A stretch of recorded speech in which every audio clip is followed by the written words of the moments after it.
Hey guys, it's Megan Eller in sales in Denver, Colorado with First American Title, here to give you your November detached single-family market update. There's a couple of things that I'm always watching very closely as we go into the last month of the year. We want to track and see how much inventory is tapering off.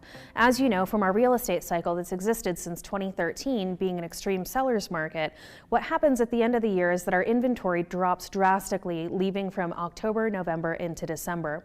We typically don't reach our bottom of the market for inventory levels until we get into February or March. So these first couple of months in our declining market are a great indication of what 2020 is going to shape up and look like for us. When we're looking at the inventory levels going into the end of 2019, what we've seen is that active inventory for detached single family is down 25% year over year. We ended up seeing nearly a 23% decline just from October to November, leading us into December, where we've got a really short supply of inventory going into our market. Now again, what happens when supply drops down but demand remains relatively consistent, if not up, then we end up seeing a little bit of an inflection point for average sales prices here in Metro Denver.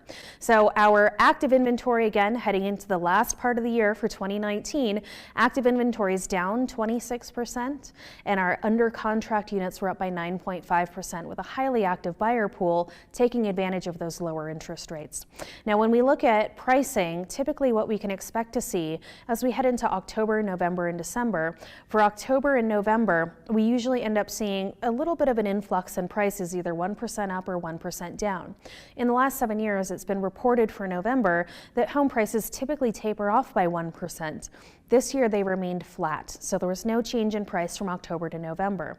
Traditionally going into December, we see a 1.1% increase. If we can beat that, we're going to land at that 6% appreciation rate that we projected at the beginning of 2019.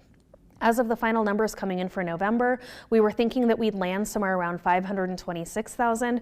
We ended up at 522,000. So at the end of the year, we're coming in right on the money for what average sales prices turned out to be. Now, I hope that you'll stay tuned next week as we talk about an update for attached single family, how that market looks slightly different, but it's tapering off as well. Tune in to see that next week, and otherwise, we hope to see you soon at our closing tables.